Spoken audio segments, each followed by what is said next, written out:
técnicos y le doy la bienvenida a mis compañeras Magalí, Brisa, Cuya y Mayra, que estoy muy feliz de estar con ustedes para construir, para debatir, para reflexionar juntas.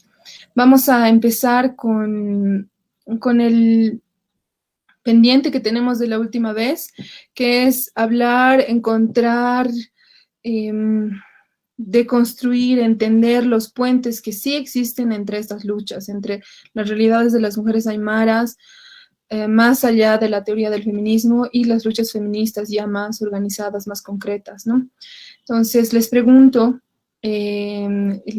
¿cuáles serían estos espacios de encuentro?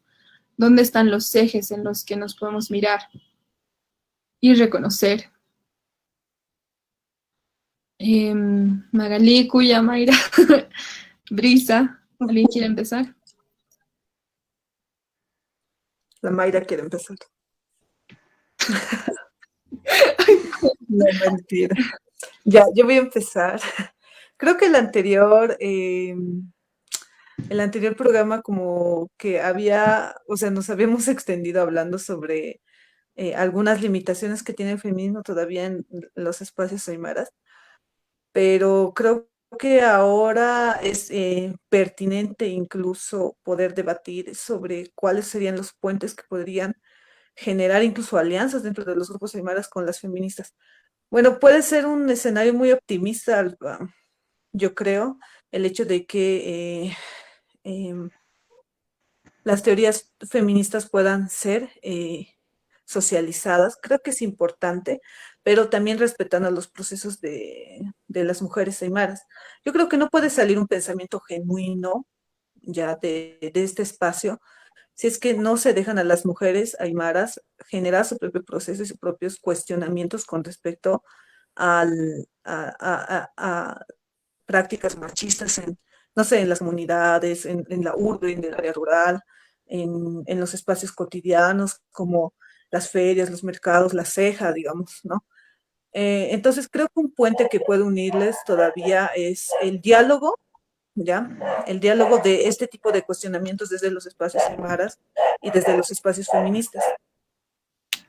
Esto lo digo porque pienso que todavía hay como una brecha, no sé si puedo decir, social, que no está dejando que estos grupos puedan relacionarse o socializar sus pensamientos. Pienso que todavía los espacios feministas son altamente académicos, porque obviamente sale también de las universidades, muchas feministas son universitarias, o salen también de la academia del pensamiento teórico, ¿no? De espacios, instituciones, ONGs y todo eso. Entonces hay todavía un espacio que es altamente académico en donde las mujeres aymaras, por las condiciones sociales que se han presentado a lo largo de, de la construcción de la ciudad del Alto o del espacio rural, no pueden todavía atravesar el campo académico. Todavía estamos en un momento en que son las jóvenes aymaras las que, o las nuevas generaciones, las que estamos atravesando la universidad, pero todavía parece o siento que es muy ajeno todavía la teoría feminista, porque, por ejemplo, en el Alto hay un entendimiento muy diferente de lo que es el espacio, de la ocupación social y del discurso también machista, ¿no? Son formas diferentes de identificarlas, porque claro, en La Paz, en los espacios académicos, laborales, hay ya una identificación del machismo, pero ya está teorizado, eso ya lo han teorizado, pero ¿tú cómo puedes identificar prácticas machistas, por ejemplo, en la ceja, digamos, ¿no? O en el área rural? Eso todavía falta teorizar y hasta que no se construyan esta teoría, este tipo de pensamiento, no va a haber un diálogo, pero pienso que cuando se pueda generar, quizá haya un encuentro de estas teorías, un encuentro de estas realidades. Pienso que en ese momento puede ser muy óptimo establecer que va a haber un puente totalmente necesario incluso. Eh, Yo pienso que tal vez, o sea, siento que habría que pensar el diálogo, posible diálogo desde el no diálogo, es decir, no tanto pensar los puentes como algo que hay que hacer, sino pensar por qué no hay puentes, ¿no? Entre estas miradas feministas y, por ejemplo, las miradas desde lo aymara. desde la mujer aymara concretamente, ¿no? Y creo que una vez identificando esas brechas que nos impiden establecer un diálogo, podemos trabajar sobre eso, ¿no? Por ejemplo, pienso mucho que existe una identidad política de género en relación a las mujeres aymaras, sobre todo pensando en algunos referentes femeninos como Bartolina Sisa, ¿no? Gregoria Paz, siempre hay una identificación cuando uno ve a las dirigentes mujeres, ¿no? Pensar el tema de la lucha de las mujeres, hay una identificación política importante con las mujeres aymaras históricas, digamos, ¿no? Y creo que esa identificación, de alguna manera, permite tener alguna idea de eso que sería la construcción propia de un pensamiento o de un horizonte político desde las mujeres, ¿no? Y pienso que eso ayudaría mucho para un poco reducir o subvertir, ¿no? Esta otra lógica de pensar el género desde afuera de la mujer aymara, ¿no? Por ejemplo, cuando vienen a contarte algunas feministas, no todas, una narrativa de género para las mujeres indígenas, piensan que el problema es que hay que aumentar su autoestima, hablar de empoderamiento, fortalecerlas, ¿no?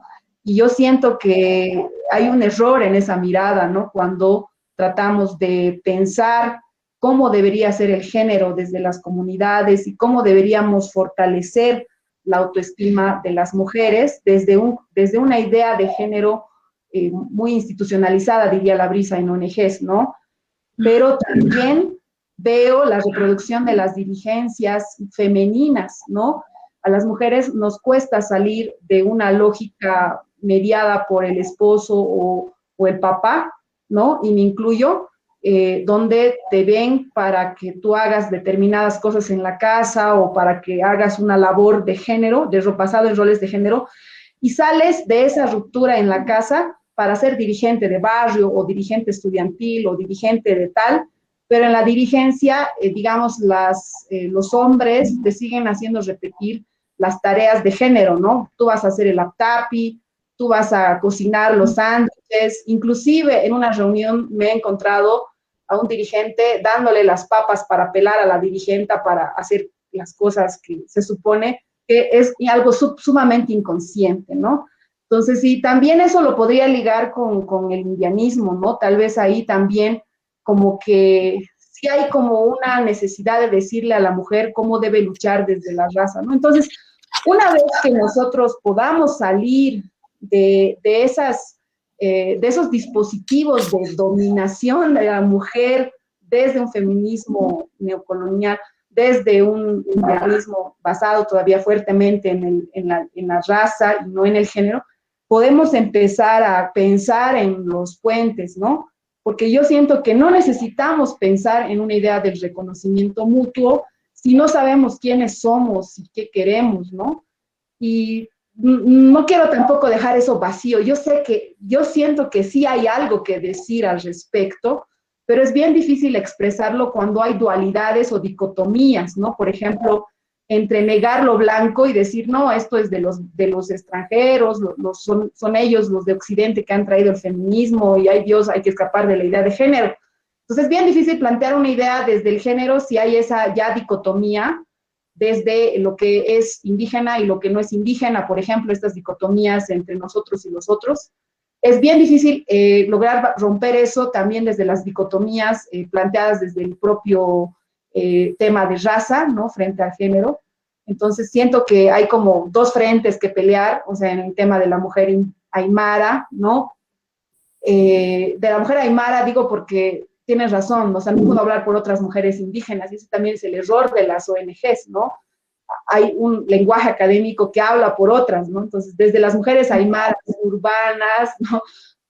Urbano-rural, porque igual seguimos caminando en un porcentaje mínimo en el campo, siento que tenemos que pensar en esos lugares de límites y avanzar y tener conciencia de los límites. Por un lado, del discurso de los varones en relación al tema de raza, marcado por el indianismo y catarismo, y por otro lado, el tema del feminismo, digamos, que te dice cómo debes liberarte, digamos, ¿no?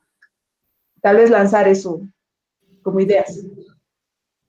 Wow, Magalí, me haces pensar en muchísimas cosas con esto que dices. Es para mí, primero, esto de la delimitación, rayar los límites y mirar estos debates o esta teoría sobre género y por otro lado sobre racismo, ¿no? Más allá de la raza, porque como es un mito la raza, pero el racismo. Em, Primero hay que conocerlos y creo que en muchos de los espacios que no son familiares, poco o nada se sabe de teoría feminista. Feminismo es una asociación directa a, no sé, femenino, feminicidio, ¿no? No hay un conocimiento de las matices, de lo que significa el movimiento feminista, su historia, sus olas, todas sus acepciones, sus muchas cabezas, no sé. Y por otro lado, creo que pasa lo mismo con el indianismo, o sea, es un lugar más familiar, estos términos usados indio, india como peyorativos, como insultos, no nos son ajenos, pero al mismo tiempo no podemos decir que nuestras madres, tías, hermanas, compañeras, las hermanas aymaras en todos los espacios que ocupan, conocen de qué va el indianismo o quieren conocer también, ¿no? Es algo complicado eso. Ahí, Cuya, creo que querías decir algo. Sí, pienso que, por ejemplo, el hecho de que las mujeres urbanas, por ejemplo, hablando desde el alto, ¿no? No conozcan la teoría feminista, no significa que en su práctica cotidiana puedan identificar el machismo, porque hay una identificación del machismo y de esa estructura jerárquica de quienes quieren ocupar una posición superior frente a las mujeres. Entonces creo que las mujeres la identificamos, ¿no? En nuestro contexto, en el campo. Por ejemplo, en el campo, lo que me sorprende es que hace poco fuimos al campo con mi familia y había una distribución de roles ya preestablecida, ¿no? Los hombres iban a matar a la vaca, a carnear a la vaca, y las mujeres teníamos que cocinar las ensaladas, hacer las papas y todo eso, pero ahí yo me daba cuenta que incluso mis tías se quejaban, ¿no? Porque decían, nosotros también deberíamos ir porque nosotros sabemos, por ejemplo, sacar las vísceras, no sabemos escoger, ustedes no saben. Entonces, pienso que en esos roles establecidos ya desde las tías, por ejemplo, desde las mujeres. Ya hay un cuestionamiento, ¿por qué los hombres hacen esto? ¿Por qué las mujeres hacen esto? Incluso en prácticas cotidianas como cocinar, ¿no? Y creo que en un ámbito mucho más general hay también ese tipo de cuestionamientos cuando las mujeres, las madres, encargan a sus hijas no embarazarse, por ejemplo, ¿no? O no tener novio, o primero estudiar. Ya hay una identificación de que las mujeres ocupamos un rol inferior en la sociedad y que por tanto estamos condicionadas a superar ese tipo de jerarquías y estudiar y pagar nuestra alimentación, nuestro pasaje, y entonces hay ya, pienso ahí, una necesidad de las mismas mujeres, de las antiguas generaciones, nuestras mamás, nuestras abuelas, de que las mujeres puedan ocupar espacios mucho más superiores incluso a los hombres, ¿no? Entonces, pienso que a partir de esas cositas tan pequeñitas del encargo, entre comillas, ¿no? De este encargo de que tienes que estudiar, está ahí una identificación del machismo y de la situación de las mujeres aymaras en un contexto urbano. Y esta identificación y estas acciones de resistencia frente a estas situaciones no pasan por la teoría feminista, son dinámicas de sobrevivencia, de mejorar, de vivir bien, de vivir mejor, ¿no? ¿Qué dicen? Sí, yo creo que a mí se me ocurre de que esta identificación del machismo creo que es o sea, nos puede ligar de alguna manera a generar ese cuestionamiento, esa ruptura, digamos, con las dinámicas cotidianas que tiene el machismo en nuestro diario vivir, ¿no? Creo que eso es fundamental y yo creo que es el primer paso, ¿no? Porque igual recuerdo que cuando en alguna ocasión, ¿no? Mi mamá decía que la Biblia decía que el hombre es la cabeza de la familia, ¿no? Entonces yo tenía un cuestionamiento muy profundo, ¿no? Una crisis así súper fuerte porque decía, ¿por qué tiene que ser el hombre la cabeza y no una mujer o algo así, ¿no? Entonces también tiene que ver con esas narrativas heredadas de lo que consolida las relaciones de dominación hacia las mujeres desde de un poder ya constituido, que es la del machismo, ¿no? Porque es un poder constituido, heredado, reproducido, y creo que hay que dar cuenta de eso también, ¿no? Porque siento que a veces debemos entender también las lógicas sobre las cuales se mueven las relaciones de dominación a las mujeres, porque yo escucho a muchos compañeros decir, pues no, que son las propias mujeres que reproducen el machismo, y esto es una idea muy equivocada, porque realmente habría que ver que el poder del machismo es heredado, reproducido y ya está dado de alguna manera, y pues romper con eso es precisamente un esfuerzo muy grande, un dar cuenta muy, muy difícil, y sobre todo, además, avanzar a la segunda parte, que sería despertar eso hacia una conciencia más común, colectiva, política, etcétera. En términos de lenguaje, para que puedan decirnos qué piensan Brisa y Mayra, en términos de lenguaje, cuando alguien le dice a una mujer contra qué tiene que defenderse o resistir o oponerse, no sé, esto del lenguaje me parece importante porque habíamos iniciado esta conversación con el ejemplo de este grupo de mujeres de la Fundación Sedima, de mujeres aymaras, que proponen que se legalice una sanción o se penalice la infidelidad, ¿no?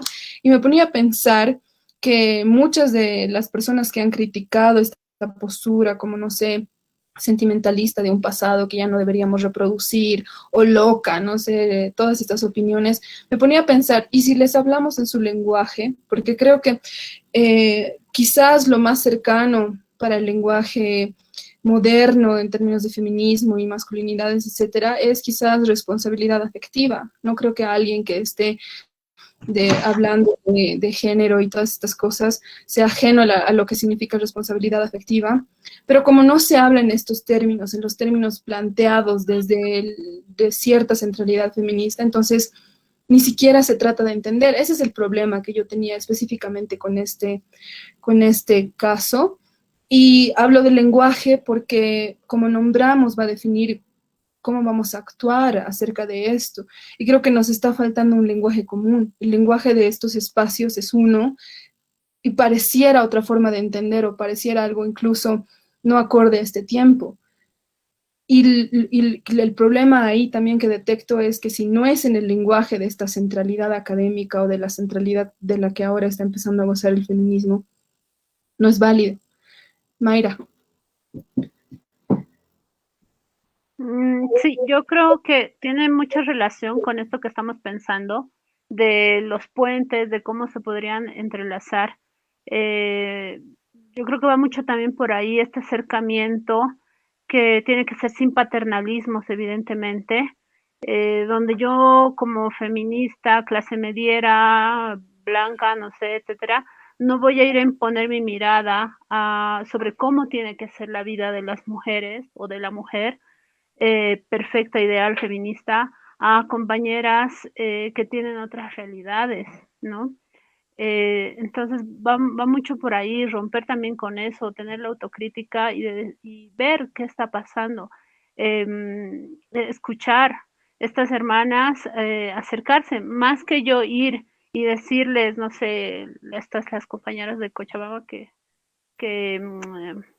se pusieron tan fuerte con lo que plantearon las hermanas, más que ir y explicarles, che, están equivocadas, no es por ahí, no sé, yo creo que es más bien escuchar por qué están planteando eso y entender y saber qué hay detrás de todo eso, ¿no? Luego también lo académico me parece que está muy fuerte y muy presente en el lenguaje que se ocupa, que se utiliza y ese lenguaje tan técnico, tan de libro, tan occidental, te aleja muchísimo más de ese conocimiento, no te va a interesar. A mí personalmente, yo que he leído muchos libros de feminismo, etcétera, ya hasta ahí leo y bien, ya está, pero a mí no me gusta repetir así como y memorizarlo y decir, soy la gran experta porque me sé 3, 4 palabras complicadas que nadie más puede repetir. No va por ahí, ¿no? Esta es la práctica, para mí es eso lo importante. Y también en este acercamiento que se habla de diálogo, no creo que vaya a ser solamente desde la palabra tampoco que se vaya a concretar algo, sino también desde el hecho concreto, ¿no? Porque si se organiza, no sé, el primer encuentro de feminismos y mujeres indígenas, va a ser una charla bonita ya, pero ¿qué más? Algo se tiene que concretar, ¿no? Hacer realmente, ¿no? Porque ya de estos encuentros hay muchísimos y se necesita llegar a algo. Y entonces yo creo que eso también es lo importante, que no solamente se quede en el diálogo, sino que también se vaya al hecho concreto. Y también ver en qué contexto, en dónde estamos paradas, nuestra cultura, sobre todo hablaré de este lado de lo andino, tenemos otra forma de aprender, de transmitir nuestro conocimiento también, ¿no? A través de la oralidad, de otras formas, no está solamente en los libros, en la teoría. Entonces, saber cómo podemos transmitir y compartir todo eso, mismo con las hermanas, que puedan, cómo esto que están ellas ya haciendo y viviendo puede decantar también en algo para que se siga transmitiendo a otras hermanas, capaz de una forma más metodológica puede ser, pero que también surja desde ellas mismas, ¿no? Eh, Eso, me perdí un poquito en el último punto, pero me parece muy importante eso, realmente hacer y ver el contexto en el que estamos y no imponer desde una mirada ajena, ¿no? Yo lo he dicho como la anterior vez, yo sí me declaro feminista y también me cuestiono muchísimo y me pongo a pensar cómo puede hacerse todo esto, qué puede pasar, qué puede ser, cuál es el mejor camino, ¿no? Entonces creo que eso es lo más importante. Gracias, Mayra. Brisa, ¿qué nos dices? Tenemos como posibilidad de puente un lenguaje en común. Podríamos nombrar, entender lo mismo. Muy buenas noches, Mayra, Sharol, Koya, querida Magali, que últimamente estuvo debatiendo con varios hermanos indianistas muy aferrados a su posición. Bueno, respecto a lo que primero mencionabas, querida Sharol, y también saludar a todos los que nos están, a todas y todos los que nos están acompañando en esta charla, en este conversatorio, ¿no? Respecto a la propuesta que planteabas tú, querida Sharol, en relación a esto de SEDIMA, ¿no? De SEDIMA como una ONG, respecto a la infidelidad, creo que habría que darle una mirada más en el sentido de dentro, como mujeres aymaras, independientemente de que sean urbanas o rurales, cómo se asume la infidelidad dentro de la comunidad. Y creo que el comprender aquello nos va a hacer y va a permitir a los otros que de alguna forma lo veían con mucha gracia, con mucha normalidad, con mucha simplonería, una situación de ese tipo, va a permitir comprender la importancia de cuestionar y no solo juzgar, ¿no? Entonces, cuestionar el por qué se ha ido normalizando, el por qué no es permisible dentro de las comunidades y cuál ha sido la lógica de aquello, ¿no? Como, bueno, la infidelidad como un antivalor individual, independientemente de que sea varón y mujer, conduce a ciertos tipos de violencia. Sin embargo, dentro de las familias aymaras, para prever, y eso es algo que trasciende más allá de una posición feminista, ¿no? para prever este tipo de situaciones. Por eso hay procedimientos familiares. Y uno de los procedimientos familiares es la IRPACA. ¿Qué es la IRPACA? La IRPACA probablemente tenga ciertas cuestiones, ciertos aspectos que pueden ser cuestionados y se puede ir reflexionando. O sea, nada puede ser plenamente constituido y alabado, ¿no? Pero quiero rescatar algunos elementos de este proceso del IRPACA en relación a la infidelidad. Un elemento bastante importante del IRPACA es cómo se posiciona tanto al varón y a la mujer dentro de la familia de manera formal. ¿Y esto qué garantiza? Que haya un respeto y responsabilidad tanto de la persona, del varón o de la mujer que está siendo incluida en una familia, y asimismo de la familia hacia esa persona, ¿no? Incluso por eso hay ese padrinazgo de las parejas dentro del IRPACA, ¿no? De que el padrino y la madrina se den este proceso de IRPACA, porque tiene que acompañar el proceso de esta nueva pareja dentro de la comunidad. Y pues una vez que se toma estas decisiones previas dentro de las mismas familias, recién se presenta a la comunidad.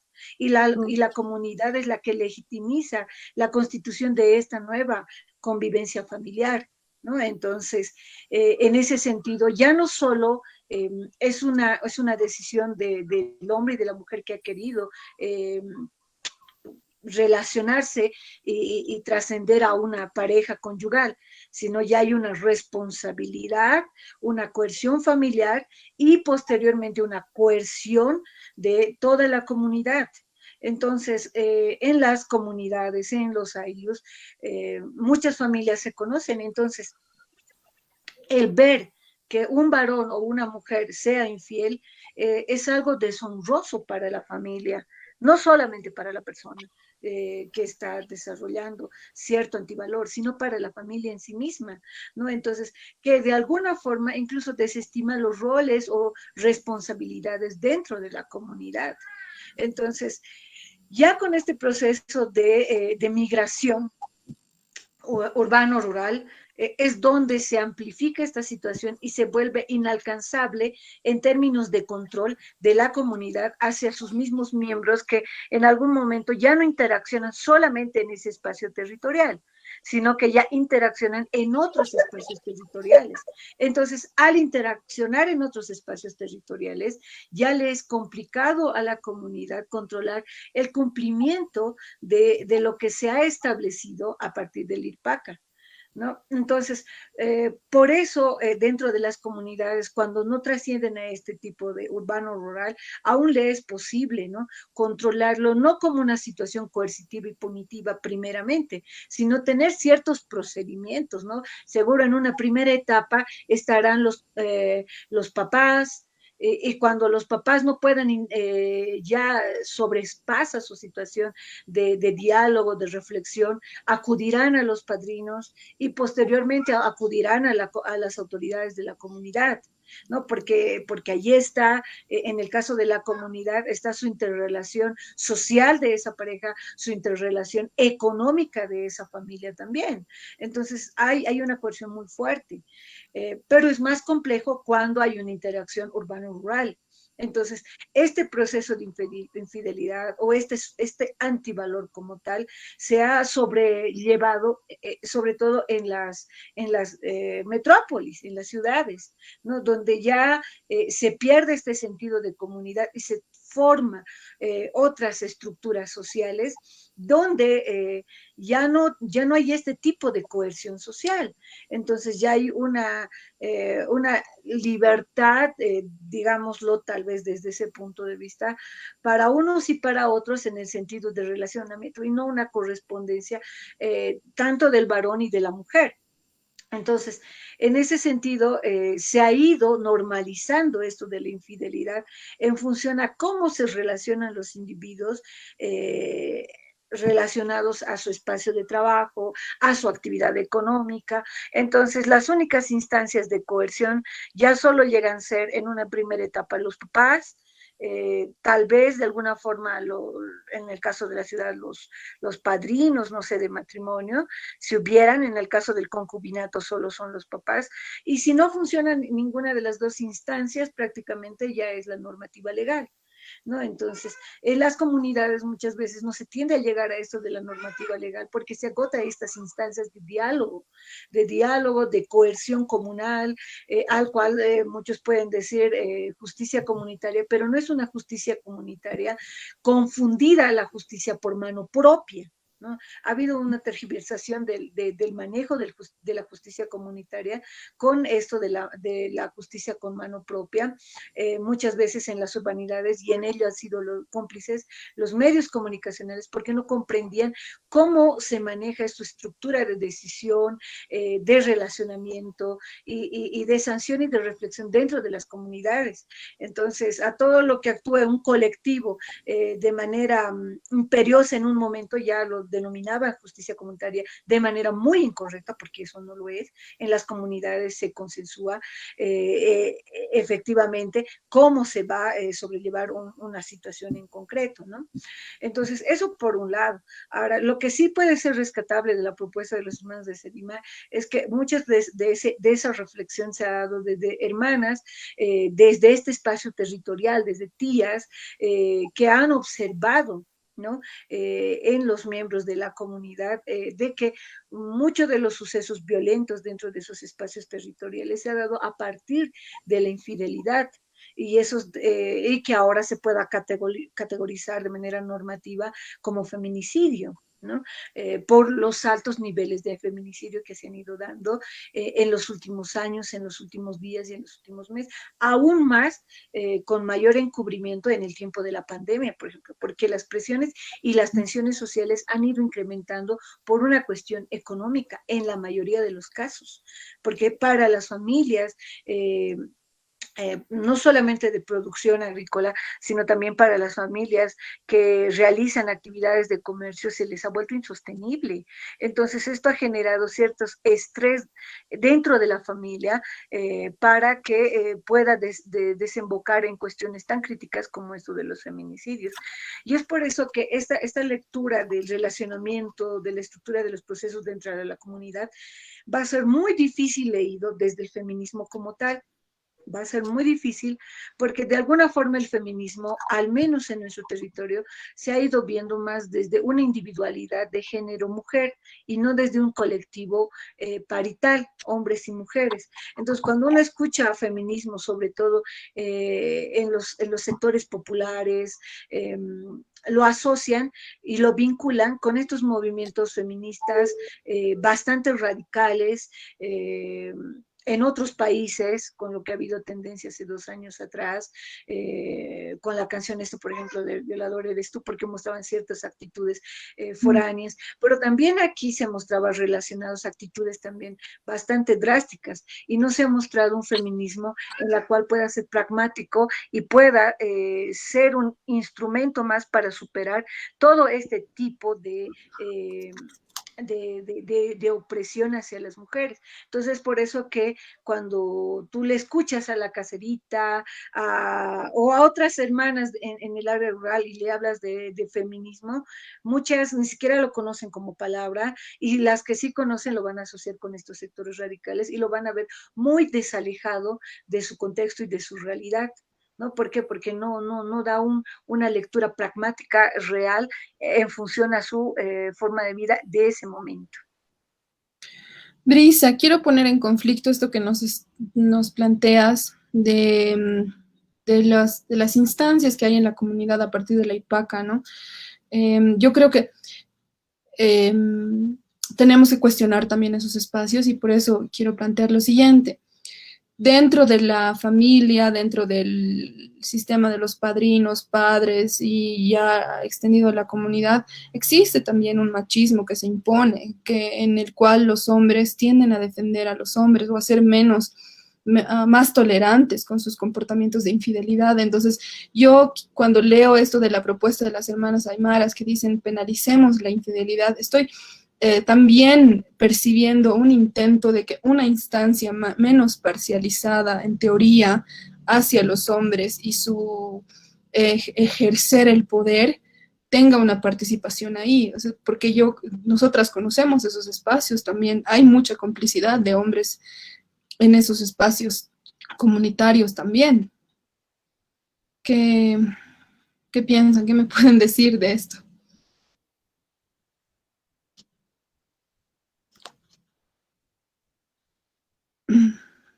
¿Les parece que no? Que es un sistema más confiable, menos machista?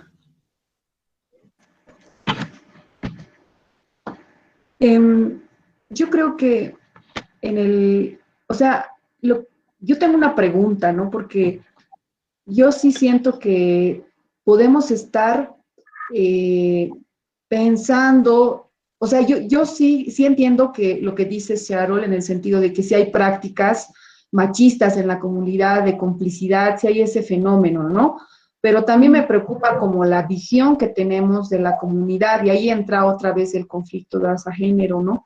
Porque efectivamente una de las discusiones dentro de la justicia indígena es esta idea de lo individual y lo colectivo, ¿no? Si la lucha de la liberación de la mujer debe ser vista como algo individual desde Occidente y digamos, las dinámicas de la comunidad son colectivas, existe ahí un conflicto, una tensión entre lo individual o colectivo, y yo creo que desde una perspectiva un poco de pensar la comunidad solo como colectivo, tal vez sí existe esta tensión, pero lo que yo sí siento es que más bien existe un impulso individual de muchas mujeres que rompen con esta estructura de complicidad en el machismo, y son las mujeres que se disputan en un momento dado el poder con los hombres, ¿no?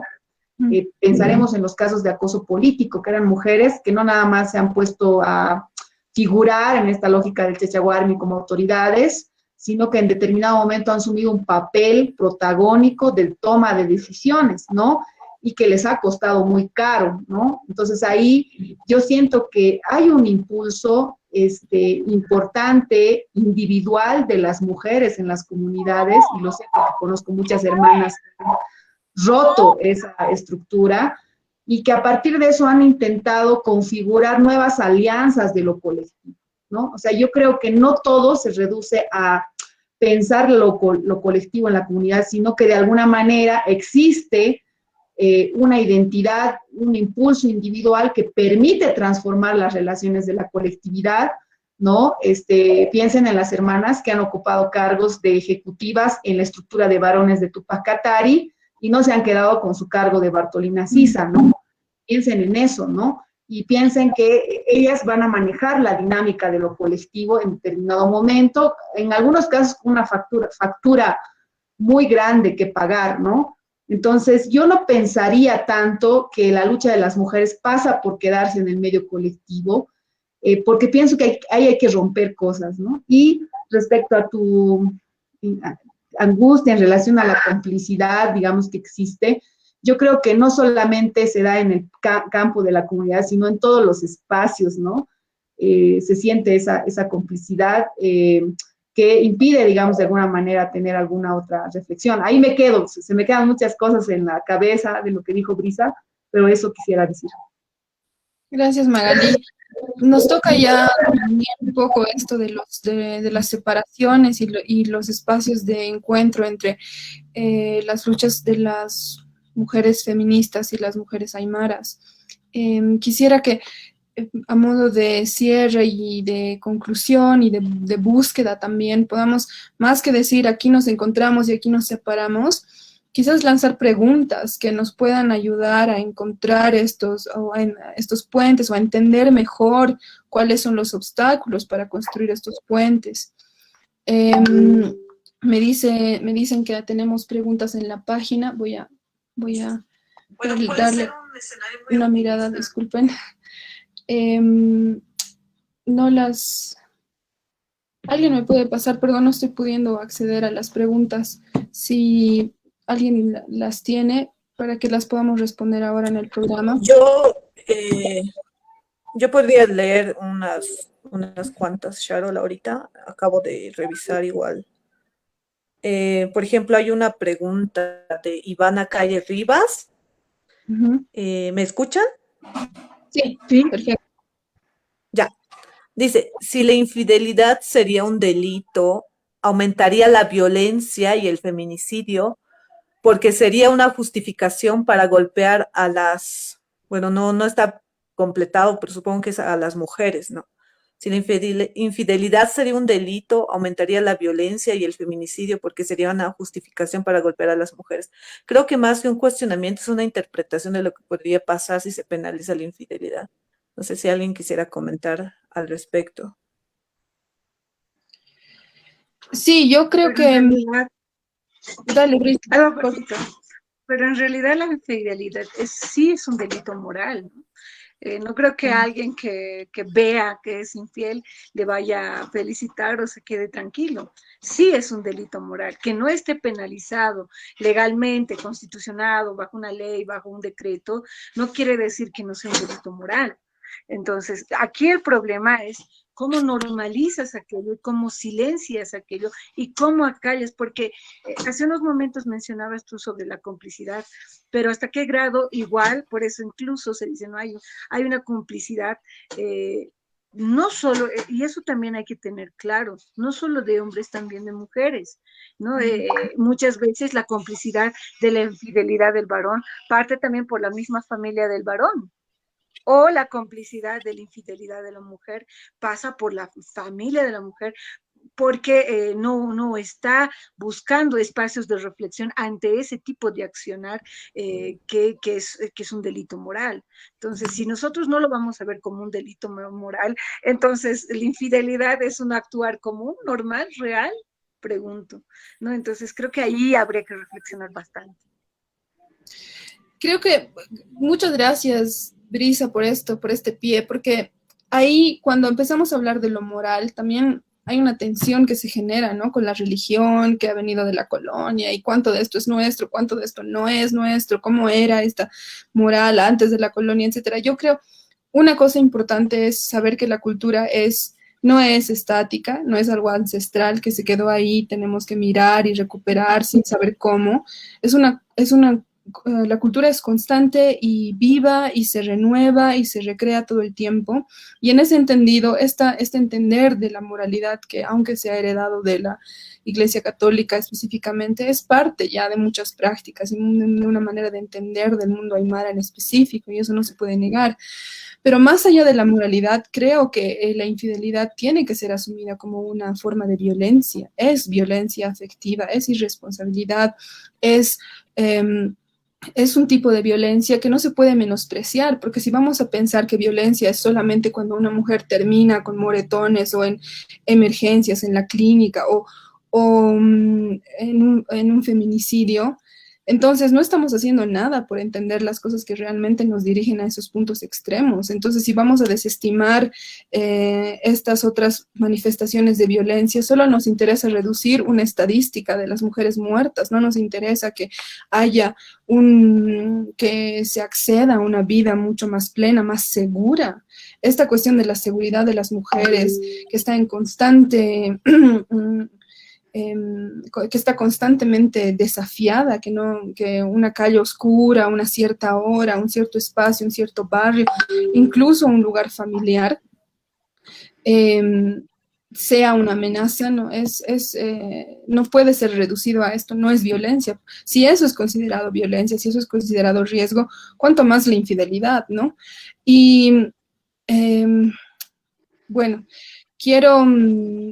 ahora sí ya tenemos más preguntas a la mano, pero creo que no nos va a dar el tiempo, tenemos apenas 10 minutos para responder. Tengo un comentario aquí, me dice Alejandra Camargo, dice, exacto, Domitila cuestionó al feminismo de su época exactamente por eso. Hoy toca construir nuevos feminismos desde el diálogo, el encuentro y reconocimiento de nuestra identidad tan diversa. Realmente gracias por hablar de esto.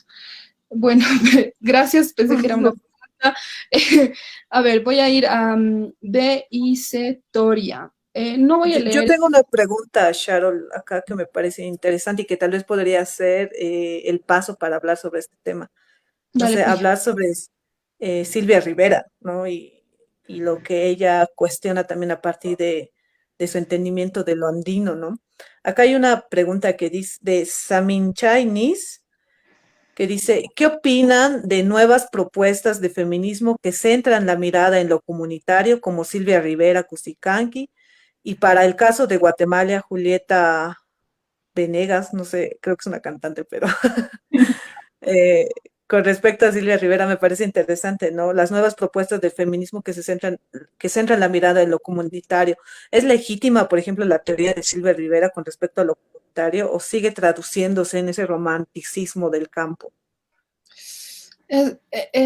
Decir Silvia Rivera en este espacio, cuya es muy complicado, porque nosotras sabemos que hay espacios y hay espacios. Yo creo que Silvia Rivera es un hombre reconocido, una mujer muy admirable en espacios académicos y escribe para esos espacios y la reconocen, pero creo que muy poco de ella, o me atrevo a decir nada, llega a nuestras hermanas y no quiero hablar de su legitimidad porque no podemos, no sé, posicionarnos sobre la legitimidad de nadie, pero lo que puedo decir con certeza es que en espacios de las mujeres aymaras, incluso en espacios un poco más académicos de indianismo, Silvia Rivera no es una voz que se vaya a replicar o recibir como, como algo que responda a nuestras realidades.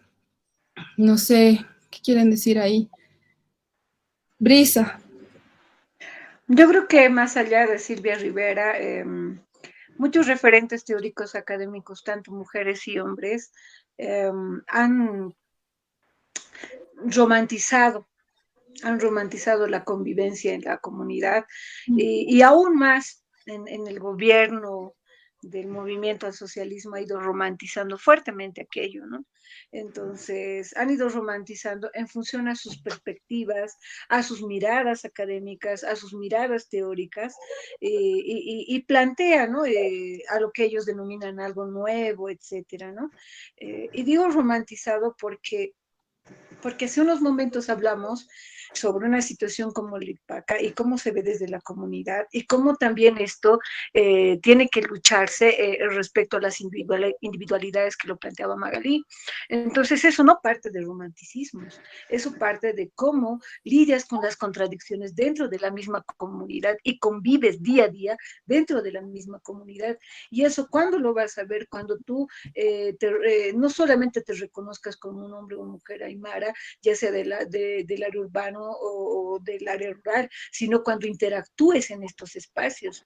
No sirve de nada que solo teorices en función a lo que otros hayan interpretado, sino de que convivas y vivas este relacionamiento día a día, ¿no? Y si probablemente tus condiciones migratorias de rural urbano no permiten hacer aquello, pues esta es la oportunidad. Hay muchos espacios territoriales donde las comunidades piden que vengan los hijos y las hijas, porque están abandonados los espacios territoriales. Entonces es ahí donde uno debe construir y debe realmente pugnar como estas hermanas que menciona Magalí, que no es nada fácil, por cierto, ser una dirigente dentro de la Tupac Katari o en la CSUCB, porque incluso dentro de esos mismos espacios, precisamente por esta cuestión de género ONGero, se ha creado pues las Bartolinas, porque si no, no hubiera pues Bartolinas, hubiera solo una única instancia representativa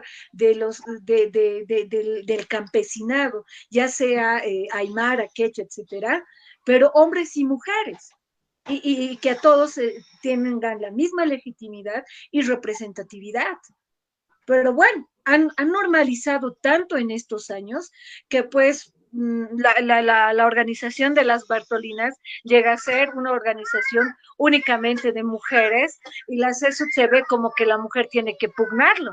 Entonces ahí hubiera una contradicción al decir, discúlpenme, mi pequeña está acá, esa es otra situación también cuando somos mamás, somos mujeres y que son aspectos que hay que lidiarlo, hay que coordinar y que no es nada fácil, ¿no? Por eso es muy loable el trabajo de mujeres como Domitila, porque no solamente lucha dentro de estos espacios y pugna dentro de estos espacios políticos, y no solo cuestiona, sino que también lucha a día bajo su misma realidad, bajo sus mismas limitaciones. Entonces, como mujer aymara india, y en este caso de ella minera también, y esposa de un hombre minero, entonces, y todo lo que aquello conllevaba.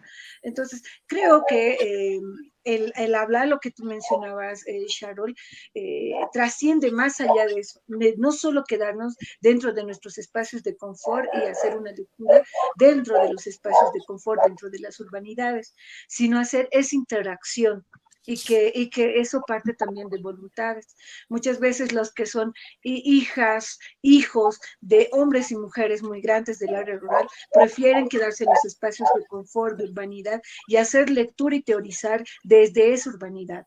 Y en función a las interpretaciones, pero es otra cosa cuando te interrelacionas y haces esos dos ejercicios, urbano-rural, como lo pugnas dentro de la comunidad y como lo pugnas también dentro de las urbanidades que tienen otra forma y otro mecanismo, que de hecho en el caso del Alto no es tan antagónico, pero probablemente sí en otras urbanidades sea un poco más antagónico porque están menos relacionadas con las comunidades o las áreas rurales.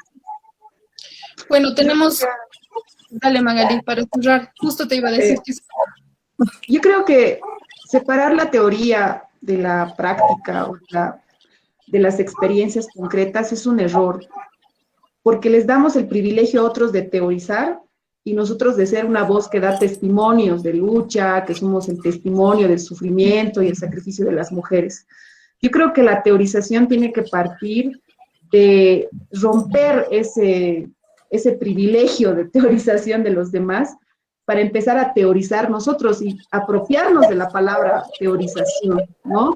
Y claro, nuestra teorización va a estar ligada a nuestra experiencia para que nuestra experiencia no sea pensada por otros, ¿no? Entonces yo diría ese apunte nada más para cerrar. Y Mayra, Cuya, sus últimas apreciaciones. La Mayra primero. Yeah. Yo una cosita sobre esto de la infidelidad.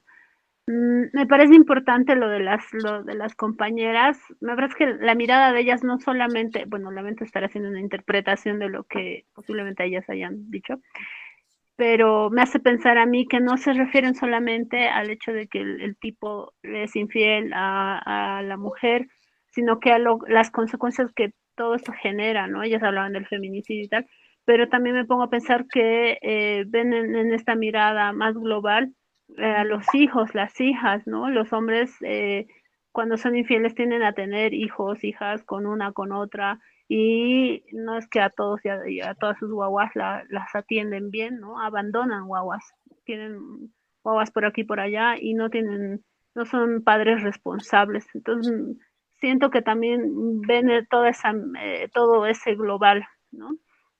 Y también importante para las compañeras feministas que habrán reclamado esto hecho de cómo se va a castigar la infidelidad.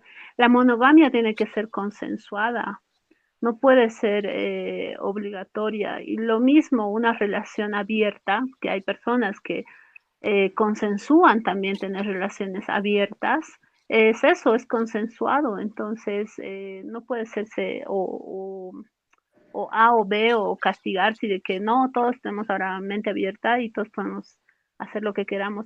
El consenso en todos estos niveles, en las distintas relaciones, posiciones que tengamos, es muy importante para todo. Entonces creo que hay que mirar muchas cosas muy, muy más profundo. Gracias, Mayra. Cuya. Yo creo que para cerrar, pienso que no solamente el feminismo, ¿no? El pensamiento político contemporáneo ha simplificado el pensamiento de Domitila Chungara. Yo creo que la han convertido en un simbolismo discursivo y ya, el hecho de que cuestione al feminismo desde su situación social, incluso racializada, no ha sido complejizado, puesto en una palestra compleja, sino que más bien se ha adoptado una parte de su discurso y es como que la conmemora solamente por ese discurso sin entender lo que había detrás de las palabras de Domitila Chungara al cuestionar el feminismo. Y creo que en esa simplificación están cayendo varios, como Felipe Quispe, digamos, ¿no? Con esto de no quiero que mi hija sea tu sirvienta, también hay un enfoque, yo pienso igual, de cuestionamiento incluso a una mujer, a Amalia Pando, ¿no? El hecho de que también hay una jerarquización en las mujeres en la posición en la que se encuentra la hija de Felipe Quispe y Amalia Pando. Entonces, esas cosas tan interesantes que se podrían debatir, analizar, se quedan en algo, en un discurso conmemorativo, y al año, en el 8 de marzo, van a volver a sacar a Domitila Chungara para hacer una conmemoración de la mujer boliviana, y vamos a sacar en lo mismo. Y cuando se recuerde la muerte de Felipe Quispe, también vamos a hacer una conmemoración del discurso tan simplificado de Felipe Quispe, que es tan complejo. Y creo que ese es el problema cuando estos cuestionamientos caen en este conjunto académico, ¿no? Es como que es como una palestra de inclusión, ¿no? Que te estoy incluyendo, que toma en cuenta tu ideal, tu pensamiento, pero solamente lo simplificamos para, no sé, un performance o una conmemoración muy superficial. Gracias, Julia. Bueno, ya no nos queda tiempo. Voy a terminar este encuentro, que de verdad que podemos seguir tejiendo. Lo vamos a seguir haciendo, vamos a pensar en otros espacios, otras betas, otras cosas que cuestionar. Quiero decir unas cosas. Por un lado, me parece que el feminismo, para no caer en la instrumentalización de los espacios que ocupan las mujeres aymaras y las mujeres indias, quechuas, guaraníes, etcétera, tienen que situarse no en el lugar del que dice, del que educa, sino en el lugar del que escucha y aprende, porque definitivamente hay dinámicas, entendimientos y maneras que desconocen y que no están, que no tienen las armas para entenderlas aún. Espero que en el futuro sí. Por otro lado, creo que el progreso en términos de racismo y de género en el mundo y también en Bolivia se mide en cuánto nos blanqueamos, cuánto podemos hablar este lenguaje de centralidad. Y creo que es un gran error y que tenemos que evitar que eso siga pasando. No puede ser que racismo y género se midan, que el progreso, el supuesto progreso en estos temas sea igual a un sea lo mismo que un blanqueamiento. Voy a cerrar con eso. Teníamos otro tema pensado para más coyuntural para el cierre, pero nos falta tiempo como siempre, así es que nos vemos en 7 días. Hasta el próximo lunes. Muchas gracias por estar con nosotras. Gracias. Muchas gracias. Gracias.